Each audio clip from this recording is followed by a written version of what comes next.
A special thank you to each of our subscribers who make this channel possible. Here's today's story. In a shocking move that has raised international alarm, the Taliban government in Afghanistan has announced plans to shut down all national and foreign non-governmental organizations, NGOs, that employ women.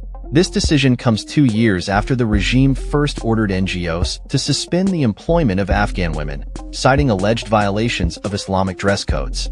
The latest directive was conveyed through a letter from the Economy Ministry, which warned that non-compliance would result in NGOs losing their operational licenses in the country. The ministry emphasized its authority over the registration, coordination, and oversight of all activities conducted by both national and foreign organizations in Afghanistan.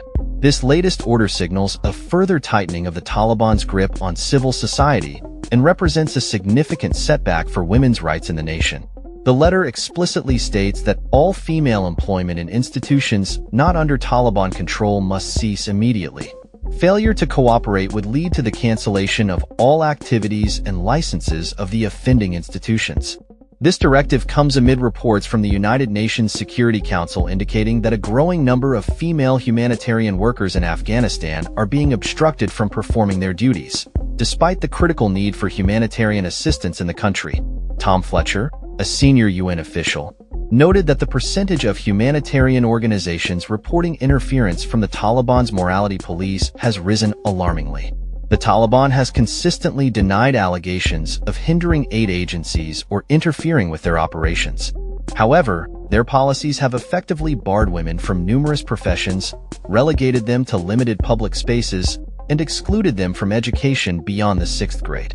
In a related development, Taliban leader Hibatullah Akhundzada has issued a decree prohibiting buildings from having windows that overlook spaces where women may be present. This 4-clause decree, posted on social media, applies to both new constructions and existing structures. It requires property owners to obscure views into areas like yards or kitchens, mandating the installation of walls, fences, or screens to shield women's spaces from public view. Municipalities are tasked with overseeing compliance during the construction of new buildings to prevent any violations of this decree.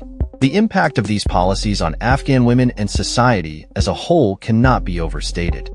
As the Taliban continues to impose restrictions, the international community watches closely, raising concerns about the future of women's rights and humanitarian efforts in Afghanistan. The situation remains dire as Afghan women fight for their rights amidst growing oppression and isolation in their own country.